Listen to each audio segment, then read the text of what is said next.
Awesome. All right. So we should be all set to start. So I just want to say good evening and welcome everyone to our second Beaker Brief. My name is Sydney Tilley, and I'm the Assistant Director of Alumni and Family Engagement here at Eastern. The goal of these briefs is just to quickly educate on a topic that our alumni are interested in. And tonight, we're really excited to have Renee Patrone Rhinehart to share with us tips for hosting the perfect holiday get-together. At the end, we are going to have a time of Q&A. So if you do have any questions, feel free to post them in the Q&A box and we'll answer as many as we have time for. I'd like to welcome Renee this evening. Renee can be described as a party planner, entrepreneur, broadcast media professional, experienced speaker. Renee Patrone Rhinehart does more than just host a party to remember. The founder of two companies, Events by Renee and Party Host Helpers, Renee is now a self-made business leader. Over the past decade, she has grown Events by Renee into Philadelphia's premier wedding planning business. From the engagement ring to the I-dos, Renee has walked dozens of couples down the aisle and into their future with a fabulous celebration. Renee launched her second business, Party Host Helpers, in 2014 in the Philadelphia area. She realized so many of her hosts were too busy with prepping, serving, and cleaning, they usually missed their whole party.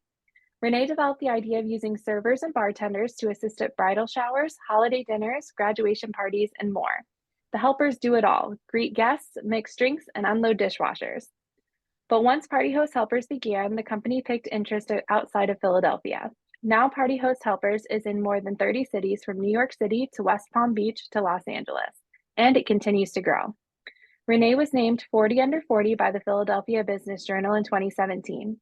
Her companies have been named Best of Philly 2015 and 2018, Best of Bergen County, New Jersey, and Best of South Jersey 2018.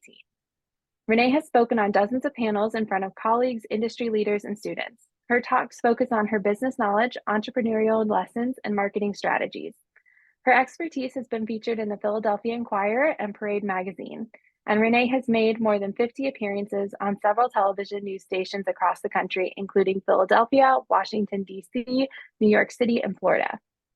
Renee is involved in many networking organizations and is a founding member of Femfessionals, a Philadelphia-based women's networking group. She is a member and sits on the board of Entrepreneurs Organization, a global professional organization. She is also a member of NAWBO and local chambers. She is a new mom to baby Reese, a wife, and a beach lover. So without further ado, I'm going to invite Renee to take over and share with us all of her knowledge. Oh, you're so nice. Well, thank you everyone who is on tonight. I love the idea of letting alumni come back and chat about what we do and some of our expertise. I've had the pleasure of being on campus a handful of times the last few years, just being involved with the business department and keeping in touch with some old professors. And it's always awesome to connect with Eastern alumni and current students. I try to hire interns from Eastern over the years, and it's great still living close to campus, not that close, but close enough where I can pop in and try to give back and support. And I always appreciate Eastern's support to me too. So like my bio says, I have been doing this a long time. I've been in the event world for about 16 years. And I still have Events by Renee, my first little baby. We still do weddings, corporate, social events, and then Party Host Helpers really took off about 10 years ago. And we're flying high. It's crazy. We are moving right into our holiday season.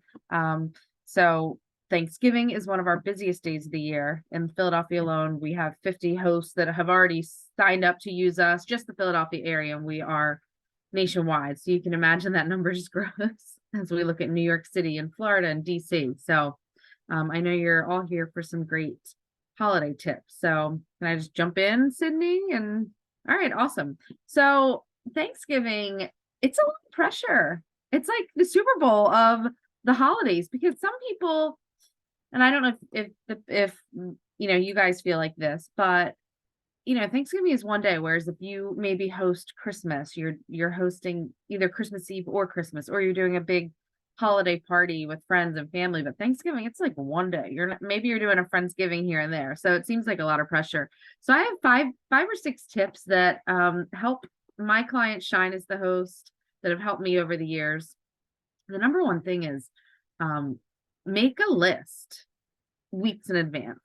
you know that if you go the week of Thanksgiving or even late, the end of the week before, like this week, things are going to be picked over. You're not going to get the turkey you want, maybe, or you're going to be so overwhelmed because the grocery store will be so packed. So I like to just kind of make a list of what I need. And then even like 4 weeks up to Thanksgiving, if I'm doing grocery trips, grab non-perishable items. You can grab your cans of cranberry sauce months in advance. You can grab the dried onions that you put on green bean casserole in advance. There's a lot of things that you can do in advance. So make a list, check it twice. I always like to say, don't be afraid to start buying early. And don't be afraid to have people bring things. If they offer, great. But think about too what they're serving it in. Do they need the oven? So when people are saying, oh, I'll bring my sweet potatoes, awesome. Will they be hot when you arrive? Will I need to warm them? What are you going to bring them in? So don't be afraid to ask questions. I think if people can bring easy things like beverages, wine, stuff for the kids, things like that are the easiest, so they're not messing with your flow. But of course, guests love to show off their cooking talents too. So so that's my second tip. My third tip is make sure that you have a plan of what is going in what dish. Like, how many times do we have a kitchen full of friends and family, and you're trying to get food out of the oven, you're figuring out what platter the turkey's going on, who's carving it. Think about that in advance. I like to get post-it notes, and I pull out all my serving dishes and I just write what's going in them, because then if you have family or friends that are helping you that day, they already know. They're not pulling out a dish that you didn't want to serve on, or something that looks maybe not in theme with how you're decorating. So pop those post-it notes on, and that way you're totally prepared. My third one is make sure the centerpieces are pretty. I mean, and I feel like no pressure to get like some crazy floral thing, because 9 out of 10 times the next day that Christmas tree is going up or it's already up. But use things you have. You might have pumpkins left over from the fall season, from Halloween. I'm actually going to do a segment on Wednesday morning with Fox 29, and one of the things we're showing is how to drill a hole in an old pumpkin to put a candlestick in. Use organic items that you might go get some leaves, put them on your pretty table runner. Use candles that you already have. Get dried cranberries, put them in a vase, put them in a pretty glass. There's a lot of easy ways to spruce up your table. For the kids' table, I love using that roll of craft paper, because then they can color. Or I've seen, like, I guess on Amazon, I don't know where, but you can get a roll of just like it's a coloring book, but it's a roll, and the kids can just go crazy coloring. So I think that's really important for the kids' table to have a few activities there so the parents can eat in peace. For beverages, I mean, it's great to set up some amazing display, but really having wine, beer, if you're serving alcohol, and like a Thanksgiving punch or maybe a red sangria. One signature drink is great. Have something fun for the kids. I like to do mulled cider sometimes, where it's hot, it's in a crock pot, you can just grab it if it's a cold day. Guests seem to really enjoy that. Or set up a hot cocoa bar. I mean, even to serve it with dessert is really fun for the kids too. Have marshmallows and sprinkles and whipped cream. Another tip that I have is tell your guests to bring their own containers. There's so many leftovers at the end, and you lose your best Tupperware on a day like this. So on a day like Thanksgiving, you want to make sure that everyone brings their own Tupperware, their own Rubbermaid containers. And another thing that I like to do is tell people, like, not tell people, think about who you want them to sit next to. I think place cards makes everyone feel special, but you can be strategic. Like, if your sister's new boyfriend is going to be awkward, don't put him next to someone who's shy. Put him next to a family member that will make him feel welcome, and that he'll want to come back.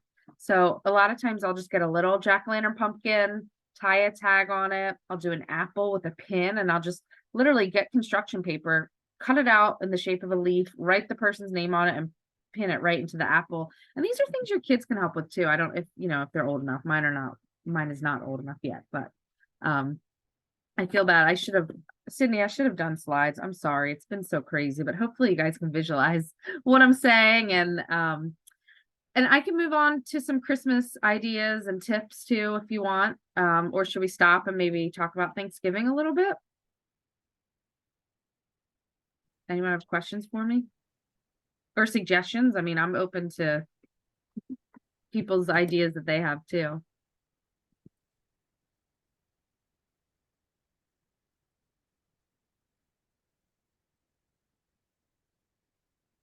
I'm not seeing, oh, looks like we Oh, got something. How do you make sure everything comes out hot at the same time? Best tips. I'm still trying to figure that one out. I think that timers on our oven are great. I think that phone timers now can work. Because you're gonna have a bunch of things in the oven and it gets hot too. That kitchen gets hot when you have that oven on. If you're lucky enough to have a double oven, that's a great way. Otherwise, I keep my oven just at 350 and just set the different timers. So sweet potatoes in for 10, great. And cover it with foil quickly. I do have a really good turkey recipe that I use every year called The Perfect Turkey by Barefoot Contessa, and it's delicious. It takes up so much. I mean, turkeys take up a lot of space in the oven, and that's another problem too. I went to a Friendsgiving this weekend and they fried the turkey, and I was like, this is great. You don't even use your oven. And it was delicious. I've never done that. I hope I answered that properly.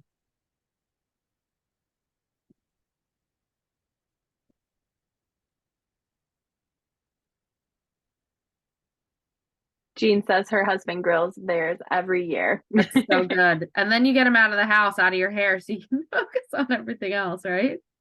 That's awesome. I never had grilled turkey. Wow. Yum. Yeah, exactly. Because things like mac and cheese and sweet potatoes, they take up a lot of space.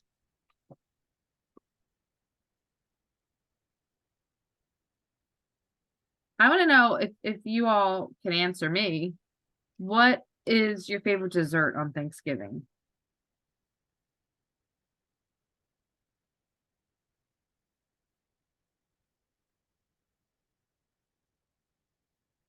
I know I can jump in. My favorite is classic apple pie. I am a classic apple pie girl. That is So that's my classic thing. versus like a crumb or I just mean in comparison to like other things. I don't know.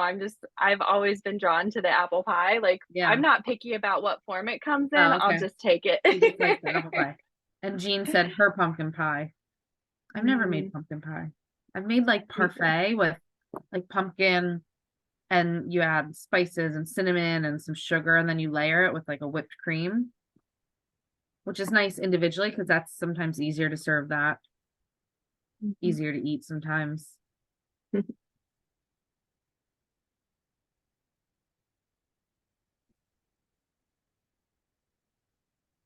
Awesome. Well, thank you. Thank you, Jean. I want to come to your house for grilled turkey and pumpkin pie.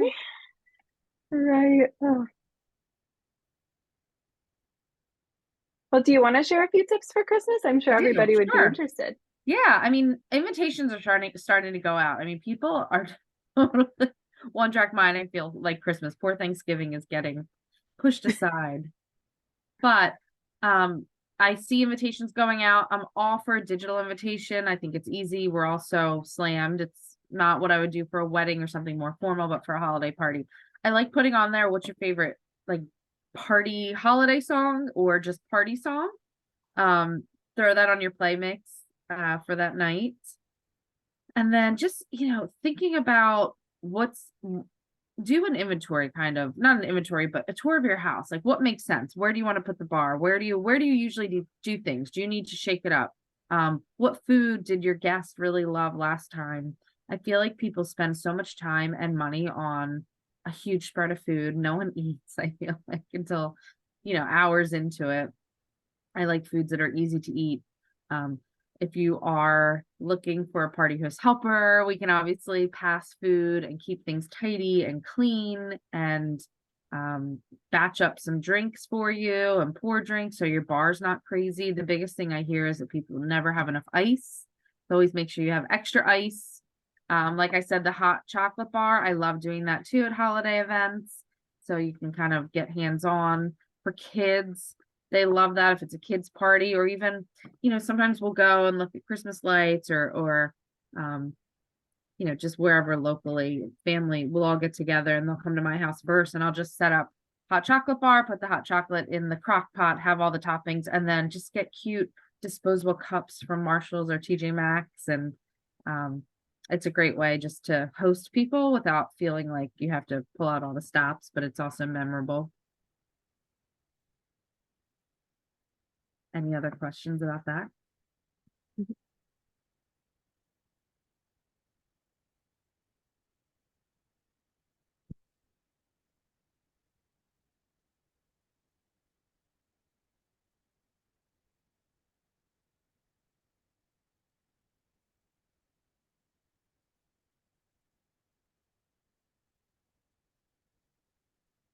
That's okay. I can keep talking if you want. Up to you. You talk to us as long as you'd like. No, those are just off the cuff for holiday. My brain's still on Thanksgiving a little bit just because it's such a crazy day for us, but we do send a lot of helpers out for Christmas Eve, especially our Italian families, the 7 fishes, which I think is such a neat tradition. And then for Christmas Day, and people always feel bad hiring us for Christmas Day, but the truth is people in the hospitality industry are used to working on holidays, and maybe they'll choose to work a Christmas brunch and then their families having dinner together so they can, do both in one day. So I'm super appreciative of everyone who does step up and work on a holiday. And it's really, hospitality for me is a way just to serve others and give people on my team an opportunity to serve others too. Any other questions? No. Okay. You have any questions for me, Sydney? I don't. Just I'm trying to think because it's been a while, honestly, since I've hosted a holiday at my Yeah. home. So I'm luckily always the one that's sliding into somebody else's house going, here's the dish I made that needs to show off and I need other That's things. good though. Hey, one last thing. Right. Every Right. good hostess needs good guests. There you go. I have dreams one day, but currently my family's all 10 hours away. So we just do a lot of Friendsgiving hopping around the holidays these days. Okay. But I just want to say thank you so much for taking the time to share with us and your Sure. expertise. We appreciate it. Honestly, I think it's so fascinating to get to hear. I love kind of the events world, and we do more formal events at Eastern, but I love hearing about your experience and what you're doing. I think it sounds so fascinating. Thank you. And I think it's a really cool opportunity, like you said, to get to show hospitality to those around you. I think that's a really neat thing. Thank you. Yeah, if anyone Yeah. needs to send me a note or wants to connect with me, Renee at Party Host Helpers. Oh, Jean says, I like the idea of a hot chocolate bar, especially making it ahead of time. Totally. I know, it's easy. I might do that with apple cider this week for some friends that are coming over too. Website address, partyhosthelpers.com. You can email me, Renee at partyhosthelper.com. We're on Instagram. We're really trying to up our game there. So if you find us on Instagram, we're just Party Host Helpers. My other company is events_ by Renee on Instagram.